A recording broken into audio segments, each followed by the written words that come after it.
उड़े रंग गुलाल आज मोर गाँव माँ। माया के उड़े रंग गुलाल आज मोर गाँव माँ।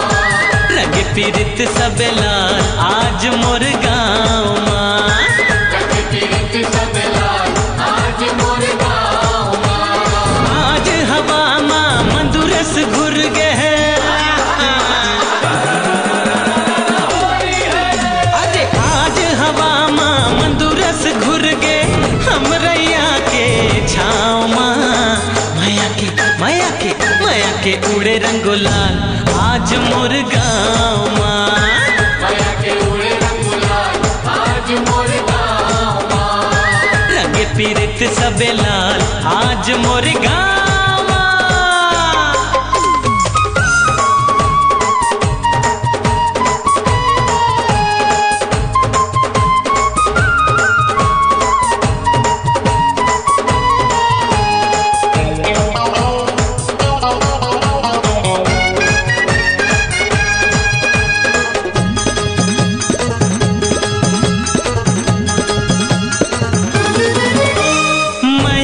बंधना अमर है इसे जिंदगी भर ये नहीं टूटा। जिंदगी भर ये नहीं टूटे। सुख माँ दुख माँ एक दूसर के संग कभू ये नहीं छूटा। संग कभू ये नहीं टूटे। पीरित के रंग भरे पिचकार हाँ पीरित के रंग भरे पिचकार मन रंगे तोर नाव माँ। माया के उड़े रंग गुलाल आज मोर गाँव माँ। माया के उड़े रंग गुलाल आज मोर गाँव माँ। रंग पीरित सब लाल आज मोर गाँव माँ।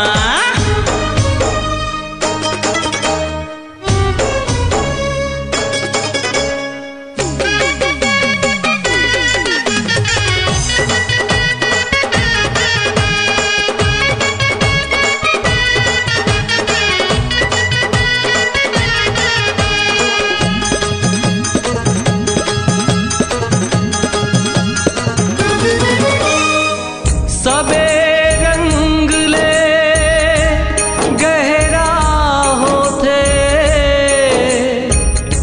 एक रंग विश्वास के।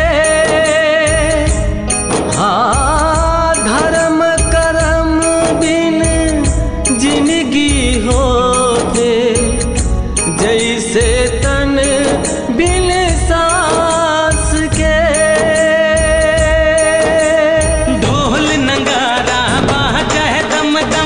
आज मगन हो सब नाचे।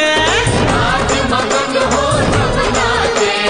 लइका बुढ़वा टुरी जवन हा आज मगन हो सब माते।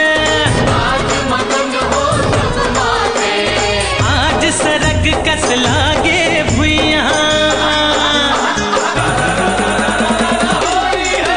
अरे आज सरग कस लागे भुइया गाँव गली सब उठाओ हाँ। माया के उड़े रंग गुलाल आज मोर गाँव माँ। रंग पीरित सब लाल आज मोर गाँव माँ।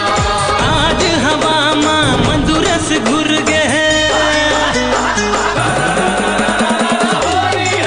हाँ आज हवा माँ मंदुरस घुर गे हम रैया के छाँव माँ।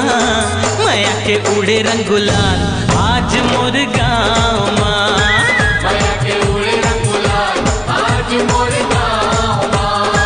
रंग पीरित सब लाल आज मोर गाँव।